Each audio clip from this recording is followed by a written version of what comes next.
हमारे मुल्क में सिर्फ एक ही स्पोर्ट्स है और वो है क्रिकेट। लेकिन इसके अलावा बहुत सी गेम्स ऐसी हैं, बहुत से स्पोर्ट्स ऐसे हैं, बहुत से कंपटीशंस ऐसे हैं जिसमें ना सिर्फ हम अपने बच्चों को पार्टिसिपेट करवा सकते हैं, बल्कि हमारे बच्चे इस तरह की कंपटीशन में पार्टिसिपेट करके बहुत कुछ सीख सकते हैं। आज की वीडियो में मैं बताऊंगा एक ऐसे ही कंपटीशन के बारे में जिसमें मेरे बेटे हमाद ने भी रिसेंटली पार्टिसिपेट किया। मैं उसको उस कंपटीशन में लेके गया और आई वाज सरप्राइज टू सी कि वो कितना अच्छे तरीके से ऑर्गेनाइज हुआ था और उसमें बच्चों को क्या क्या कुछ सीखने को मिल रहा था। ये तमाम चीज़ें जो हैं वो आज की वीडियो में कवर होंगी। Aamir Hasan here and welcome to my Facebook page and YouTube channel. आज की वीडियो में बात करना चाहूँगा रूबिक्स क्यूब कंपटीशन के ऊपर, जिसमें शायद पाकिस्तान में जनरल परसेप्शन ये है कि बच्चे जो हैं वो क्यूब करते हुए टाइम जो है वो ज़ाया कर रहे होते हैं। लेकिन आई बिलीव कि ये बहुत हेल्दी कंपटीशन है, क्योंकि बच्चे जो हैं वो चाहते हैं कि इसको बहुत रैपिडली और क्विकली जो है वो सॉल्व किया जाए। रूबिक्स क्यूब के बारे में कहा जाता है कि इसके बहुत से एल्गोरिदम्स ऐसे हैं जिसके ज़रिए इसको सॉल्व किया जा सकता है, और ये आपकी जो माइंड की एबिलिटी है, माइंड की जो शार्पनेस है, आपके जो माइंड को एंगेज करना होता है, वो तमाम चीज़ें जो हैं वो इसके अंदर आती हैं। हमाद नाफे डिफरेंट अरसे से बहुत बचपन से उसको क्यूबिंग का शौक़ था, और यहाँ पर यूके में आकर हमने रिसेंटली एक वीडियो देखी मैक्स पार्क के बारे में, जो बेसिकली दुनिया में fastest Rubik cube 3x3 solve करने का उसके पास रिकॉर्ड है। उसने 3.13 सेकंड्स के अंदर रूबिक क्यूब सॉल्व किया। जब हमारे ने वीडियो देखी तो वो इंस्पायर हुआ और उसने कहा कि शायद मुझे भी ये ट्राई करना चाहिए। फिर उसने यूट्यूब पे डिफरेंट वीडियोस देखी और उसके बाद उसने फैसला किया कि वो रूबिक्स क्यूब्स के इंटरनेशनल कंपटीशन के अंदर पार्टिसिपेट करेगा, और आज की वीडियो इसी कंपटीशन के बारे में है। जिस तरह पाकिस्तान के अंदर जैसे क्रिकेट मैचेस होते हैं, या दुनिया के किसी भी मुल्क में क्रिकेट मैचेस होते हैं, या वर्ल्ड कप होते हैं, उसके अंदर जो आईसीसी है, इंटरनेशनल क्रिकेट काउंसिल, वो इन इवेंट्स को कंडक्ट कर रही होती है। फुटबॉल को फीफा जो है वो कंडक्ट कर रही होती है। बिल्कुल इसी तरीके से जो रूबिक्स क्यूब का कंपटीशन है उसको वर्ल्ड क्यूब एसोसिएशन जो है वो कंडक्ट कर रही होती है। इनकी एक वेबसाइट है जिसका मैं लिंक भी शेयर कर दूंगा। इसमें उनके पास तमाम कंपटीशंस की जहाँ जहाँ तक ये कंपटीशंस हो चुके हैं अब तक, ये जो बच्चों के रिकॉर्ड्स हैं या पार्टिसिपेंट्स के रिकॉर्ड्स थे, वो तमाम रिकॉर्ड्स जो हैं वो लिखे गए हैं। और ये इवेंट्स होंगे कब, पाकिस्तान में होंगे, किस मुल्क में होंगे, तमाम डिटेल्स जो हैं वो उनकी वेबसाइट पे दी जाती है, जो जिसमें आप अपने बच्चों को पार्टिसिपेट करवा सकते हैं। हमाद ने जनवरी में बताया कि वो इस तरह की कंपटीशन में पार्टिसिपेट करना चाहता है, और उसकी जो ओपनिंग डेट थी, यहाँ पे लंदन के करीब ही एक सिटी है स्टीवनेज, वहाँ पर ये कंपटीशन था। और हमाद ने हमें बताया कि ये 7 बजे शाम के टाइम ये ओपन होगा, और हमने फ़ौरन ही इसको रजिस्टर करना है, क्योंकि ऐसा ना हो कि ये उसको पार्टिसिपेट ना कर पाए। हमने 7 बजे जैसे ही लॉगिन किया, उसकी वेबसाइट पे गए, हमने पार्टिसिपेट करवाया, तो विद इन 10 मिनट्स 150 के करीब पार्टिसिपेंट्स की बुकिंग की ऑप्शंस अवेलेबल थी, जो कि विद इन 10 मिनट्स बुक होगी। मतलब इतना ज़्यादा क्रेज़ था, and I was so surprise कि यहाँ पर इतना ज़्यादा पोटेंशियल है और इतने ज़्यादा बच्चे जो हैं उसको पार्टिसिपेट करना चाहते हैं। एनीवेज, ये जो इवेंट था ये कंडक्ट हुआ 9 मार्च 2024 को, जो बेसिकली कल सैटरडे था। कल ये इवेंट था और हम लोग हमाद के साथ गए हुए थे इस पूरे इवेंट को देखने के लिए कि ये किस तरीके से इवेंट जो है वो कंडक्ट किया जाता है। और I was very surprised and shocked as well, क्योंकि हम जनरली समझते हैं कि ये शायद बच्चों का इवेंट है, बट यहाँ पर हर उम्र के लोग, छोटे भी बड़े भी, कई लोग तो लेट 40s और 50s के अंदर भी एज अ पार्टिसिपेंट क्यूबिंग के अंदर जो थे वो आए हुए थे, और कई लोगों ने भी रिसेंटली फर्स्ट टाइम वो शुरू की थी। तो बेसिकली जो क्यूबिंग है ये एक ऐसी गेम है जो आप उम्र के किसी भी हिस्से में शुरू कर सकते हैं, इसकी कोई एज रिस्ट्रिक्शन नहीं है।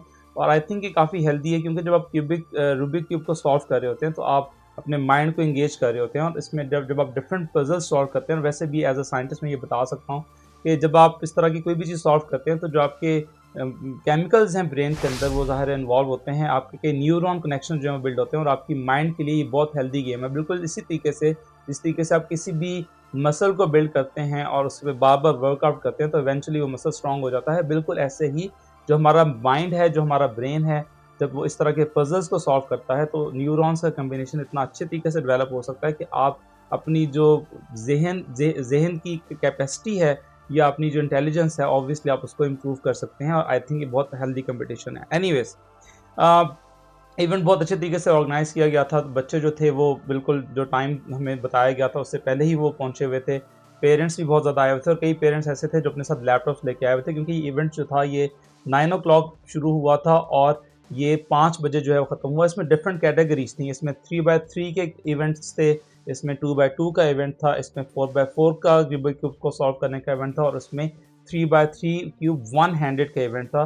और इसमें बच्चों को ना सिर्फ पार्टिसिपेट करने का मौका मिल रहा था, बल्कि बच्चे जो थे वो जज भी बन सकते थे। और मैं इस वीडियो क्लिप के अंदर कुछ वीडियोस भी शेयर करूंगा जिसमें हमाद नाफे भी जज था, और एक जगह पे तो मैंने भी एज अ जज जो है वो पार्टिसिपेट किया, क्योंकि इस कंपटीशन के अंदर वो ऑब्वियसली बहुत ज़्यादा लोग अगर हायर करेंगे तो मेरा नहीं ख्याल कि इवेंट जो है इतने अच्छे तरीके से रन हो सकता है। जो ऑलरेडी पार्टिसिपेंट है उन्होंने वही जो है वो बार बार या तो वो अपनी गेम के अंदर पार्टिसिपेट कर रहे थे, या वो एज अ जज जो थे वो काम कर रहे थे। बीच में कुछ लोग थे जो वॉलंटियर एज अ रनर काम कर रहे थे, वो उसके अंदर कुछ बच्चे पार्टिसिपेट कर रहे थे, और कुछ बच्चे जो थे वो स्क्रैम्बलिंग टीम का पार्ट थे। क्योंकि in order to make this competition fair, इसमें ये था कि तमाम लोगों को एक ही तरह का स्क्रैम्बल, मतलब जब रूबिक्स क्यूब सॉल्व हो जाता है तो उसको स्क्रैम्बल किया जाता है, ताकि बच्चों को जब वो दिया जाए तो उसको सॉल्व कर सके। तो in order to make the competition fair, तो उनके पास एक कंप्यूटर था जिसमें रैंडमली स्क्रैम्बल्ड वो अरेंज कर रहे थे रूबिक्स क्यूब की शेप, और तमाम के तमाम पार्टिसिपेंट्स को वही शेप जो है वो दी जा रही थी। लेकिन वो हिडन एरिया था, उसमें जो पार्टिसिपेंट बच्चे थे उसको नहीं देख सकते थे। तो वो बच्चे जो रूबिक्स क्यूब में चौथी दफ़ा या पांचवी दफ़ा पार्टिसिपेट करे थे, उन बच्चों को भी चांस दिया गया कि वो स्क्रैम्बल जो है वो कर सकते हैं। और इसमें बेसिकली कोई भी कंपटीशन जैसे 3x3 है, उसके अंदर हर बच्चे के पास 5 अपॉर्चुनिटीज़ थी। वो अपने एक डेज़िग्नेटेड टेबल पे जाता था, वहाँ पे एक बच्चा जो था जज, वो बेसिकली उसका काम ये होता था कि वो बच्चे को थोड़ा-सा रिलैक्स करे। जब वो बच्चा अपनी आके सीट पे बैठता था, उससे पूछे कि वो रेडी है या नहीं है। 15 सेकंड जो थे, जब आपके सामने एक रूबिक्स क्यूब होता है, वो बच्चा 15 सेकंड के लिए उसको देख सकता है, और उसके बाद एक टाइमर है जो बेसिकली हैंड से ऑपरेट होता है। आप उस टाइमर के ऊपर अपना हाथ रखते हैं तो वो टाइमर जो है वो शुरू हो जाता है। जब बच्चा रेडी हो जाता है तो वो अपना हाथ रखता है उस टाइमर पे, और सामने एक क्लॉक है वो चलना शुरू हो जाती है। और उसके बाद जैसे ही बच्चा जो है उस स्क्रैम्बलिंग वो उसको पूरा सॉल्व कर लेता है, तो दोबारा हाथ रखता है उसी टाइमर के ऊपर, तो जो टाइम मशीन है वो ऑफ हो जाती है। तो और जो बेसिकली जज का काम ये होता है कि उस टाइम को रिकॉर्ड करे, फिर उस टाइम के ऊपर बच्चा भी जो है वो अपने साइन करता है, और उस पे जो पार्टिसिपेंट है वो भी साइन करता है, और उसके बाद जो रनर है वो उसको जो बच्चे का रिटन डाटा होता है उसको लेकर वापस जो ऑर्गेनाइजर्स हैं उनके पास वो ले जाता है। और इसी तरीके से बच्चे क्यू अप होते हैं, और हर बच्चे को 5 दफ़ा जो है वो चांस मिलता है कि वो अपना जो 3x3 है या 2x2 है, जो भी उसके बच्चे का इवेंट चल रहा है उसको 5 दफ़ा वो कर सके। और उसके बाद उसकी एवरेज जो है वो निकाली जाती है, और उसके बाद जो मेन जो विनर्स होते हैं ऑब्वियसली उनका एक रिजल्ट जो है वो कंपाइल किया जाता है, जिसमें ये वर्ड ऑफ रिकॉर्ड ऑफिशियल होता है, और उनकी वेबसाइट के ऊपर भी आप उसको रिकॉर्ड को देख सकते हैं। और ये सामने जो वहाँ पे स्क्रीन लगाई गई थी उसके अंदर भी वो रिजल्ट जो था वो डिस्प्ले होता था। तो आई थिंक क्वाइट इंगेजिंग है कि बच्चे ना सिर्फ वो पार्टिसिपेट कर रहे हैं, बल्कि वो पूरा इवेंट जो है वो ऑर्गेनाइज भी कर रहे हैं। मतलब वो बच्चे, हमारा भी फर्स्ट टाइम गया था इस इवेंट के अंदर, उसने एज अ जज कई दफ़ा जो है वो काम किया, इस कंपटीशन के अंदर पार्टिसिपेट भी किया। तो बच्चा जो है वो through out the event quite engage था, और उसको समझ आ रही थी कि बच्चे जो हैं वो किस तरीके से पार्टिसिपेट करते हैं और बच्चे कितनी तैयारी करके आते हैं, और बच्चे एक दूसरे को इनकरेज कर रहे थे। मतलब और बच्चे जो थे, ज़ाहिर है अगर एक बच्चे ने काफ़ी जल्दी सॉल्व कर लिया है तो बच्चे जो है वो उसकी खुशी में खुश हो रहे थे। तो competition is not all about हार और जीत। हम जनरली पाकिस्तान के अंदर मैंने ये देखा है कि हम लोग सिर्फ हार और जीत को जानते हैं, और हम दरमियान वाले रास्ते को नहीं सीखते। जबकि किसी भी स्पोर्टिंग इवेंट का मतलब हार या जीत नहीं होता। स्पोर्टिंग इवेंट का मतलब होता है कि आप उससे कुछ सीख कर जाएँ, और उसमें आप बेसिकली जो आप ये सीख रहे होते हैं कि आपने मुआशरे में एज़ अ सोसाइटी कैसे रहना है। इस इवेंट में डिफरेंट नेशनैलिटीज़ के, डिफरेंट रेसेस के, डिफरेंट रिलीजन के, डिफरेंट एज ग्रुप्स के लोग थे। एक में तो ऐसा था कि हमाद जो था, जिस बंदे को जज कर रहा था, वो बंदा आई थिंक लेट 40s में था, और हमाद काफ़ी छोटा था। तो मतलब एक कॉन्फिडेंस बच्चे को जो है वो इस उम्र में मिलता है कि वो ना सिर्फ इस तरह की कॉम्पिटिशन में पार्टिसिपेट कर सकते हैं, बल्कि वो कंट्रीब्यूट भी कर सकते हैं एज़ अ जज, और ये चीज़ें बड़ी ज़रूरी होती हैं। जो यूके में सबसे इम्पोर्टेंट चीज़ मुझे यहाँ पे आके समझ में आई, वो ये है कि वो बच्चों को ना सिर्फ वो पढ़ा रहे होते हैं, बल्कि इस तरह की किसी न किसी एक्टिविटीज़ में एंगेज ज़रूर रखते हैं, ताकि बच्चे की जो डायनामिक पर्सनैलिटी है वो ग्रूम हो। हम लोग अनफॉर्चुनेटली सिर्फ एक चीज़ पे फोकस रखते हैं, वो है पढ़ाई, जबकि सिर्फ पढ़ाई से बच्चे की जो बाकी ग्रूमिंग है वो मिस हो जाती है। यहाँ पर डिफरेंट तरह के बच्चों को, जैसे ड्रामा में, सिंगिंग के अंदर, या स्कूल के अंदर extra curricular activities, bee hive club for example, या और डिफरेंट तरह की एक्टिविटीज़ जैसे कि स्टेम है या रोबोटिक्स है, उसमें पार्टिसिपेट जो है वो करवाया जाता है। और ये भी इसी तरह की कंपटीशन था।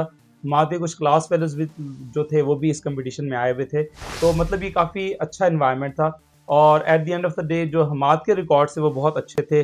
मतलब अगर हमाद ने फर्स्ट टाइम पार्टिसिपेट किया था, और वो बहुत कम टाइम के अंदर उसने मतलब इस कंपटीशन को रजिस्टर किया, इतनी ज़्यादा उसने तैयारी नहीं की थी। बट एनीवेज़ अगर हम आपका रिकॉर्ड देखें तो वो पाकिस्तान में इस टाइम पे नंबर 42 है इन 2x2 रूबिक्स क्यूब के अंदर। इसी तरह 3x3 के अंदर इस टाइम वो 56 प्लेस पे है। उसने 19.83 सेकंड्स के अंदर ये रूबिक्स क्यूब जो है वो सॉल्व किया। इसी तरह 4x4 के अंदर पाकिस्तान के अंदर मात की रैंकिंग 32 है और मात की ranking Rubik's cube 3x3 with one hand, यानी कि एक हाथ से बच्चा जो है अगर उसको सॉल्व कर रहा है तो उसमें मात की रैंकिंग जो है वो 23 है इन पाकिस्तान। तो ये हमाद के लिए भी काफ़ी अच्छी लर्निंग कर्व थी, हमारे लिए भी एज़ अ पेरेंट बहुत अच्छी एक्टिविटी थी जिसमें हम अपने बेटे को पार्टिसिपेट करवा सके और हमने बहुत कुछ सीखा भी इस तरह के कंपटीशन में कि बच्चे एक इस तरह के एनवायरनमेंट के अंदर वो बहुत ज़्यादा चीज़ें जो हैं वो लर्न कर रहे होते हैं, सीख रहे होते हैं और उनमें कंपटीशन जो है उसका एक जज्बा पैदा होता है। हमाद ने कहा कि वो नेक्स्ट टाइम बेहतर तैयारी के साथ आएगा और वो चाहता है कि वो ज़्यादा अच्छा जो है वो परफॉर्म करे। तो अगेन हार जीत मैटर नहीं करती, एक दूसरे की खुशी के अंदर पार्टिसिपेट करना वो बहुत ज़रूरी होता है। और जो इवेंट था वो बहुत अच्छे तरीके से ऑर्गेनाइज़ किया। At the end of the day जब कॉम्पिटिशन ख़त्म होने वाला था तो उन्होंने प्राइजेज़ जो थे वो डिस्ट्रीब्यूट किए। वो लोग जो विनर्स थे उनको तो उन्होंने प्राइजेज़ दिए, लेकिन ऐसे लोग जो फर्स्ट टाइम रूबिक्स क्यूब में पार्टिसिपेट कर रहे थे उन्होंने उसकी अलग से एक रैंकिंग बनाई कि टॉप 3 में कौन है और जो फर्स्ट टाइम आए थे इस तरह की कंपटीशन में। क्योंकि जब आप फर्स्ट टाइम आते हैं तो ज़ाहिर है आपका पासपोर्ट नंबर, ये तमाम चीज़ें रिकॉर्ड का हिस्सा होती हैं, तो वो उनके ऑफिशियल रिकॉर्ड में चला जाता है। तो जब आप नेक्स्ट टाइम पार्टिसिपेट करेंगे तो आप एज अ फ्रेश या फर्स्ट टाइम नहीं आ रहे होते, आप ज़ाहिर है उनके पास पूरा रिकॉर्ड होता है कि आप ये इवेंट में कितनी दफ़ा पहले पार्टिसिपेट कर चुके हैं। तो उन बच्चों को भी उन्होंने अवार्ड दिए। फिर कुछ बच्चों को रैंडमली उन्होंने सेलेक्ट किया इनकरेज करने के लिए कि मतलब वो आए हैं इतनी दूर से, तो उन्होंने रैंडमली कुछ बच्चों को सिलेक्ट किया और उनको डिफरेंट तरह के जो हैं वो अवार्ड्स जो हैं वो दिए। And it was a very healthy event. और मैं पाकिस्तान में भी ये इवेंट होता है रूबिक्स क्यूब का, और मेरा ख्याल है कि पेरेंट्स को पाकिस्तान में जो बच्चे हैं, जो ये जितने भी पेरेंट्स हैं मेरी वीडियो देख रहे हैं, आई बिलीव कि अगर आपके बच्चे को रूबिक क्यूबिंग का शौक़ है तो उनको ज़रूर इस तरह के कंपटीशन में लेकर जाएं। पाकिस्तान में डिफरेंट शहरों में ये कंपटीशन जो है वो हो रहे होते हैं। इनकी वेबसाइट पे चले जाइएगा, वेबसाइट का लिंक मैं डिस्क्रिप्शन में दे दूँगा। वहाँ पे अपने लोकल एरिया में देख लें कहाँ पे इवेंट हो रहा है। चाहे आपको दूसरे शहर भी जाना पड़े, आई सजेस्ट कि ये एक अच्छा इवेंट है और इसमें बच्चों को ज़रूर पार्टिसिपेट करवाएँ। अगर आपको कोई भी क्वेश्चन है इस इवेंट से रिलेटेड तो आप ज़रूर कमेंट सेक्शन में मुझसे क्वेश्चन पूछ सकते हैं। Aamir Hasan, signing of.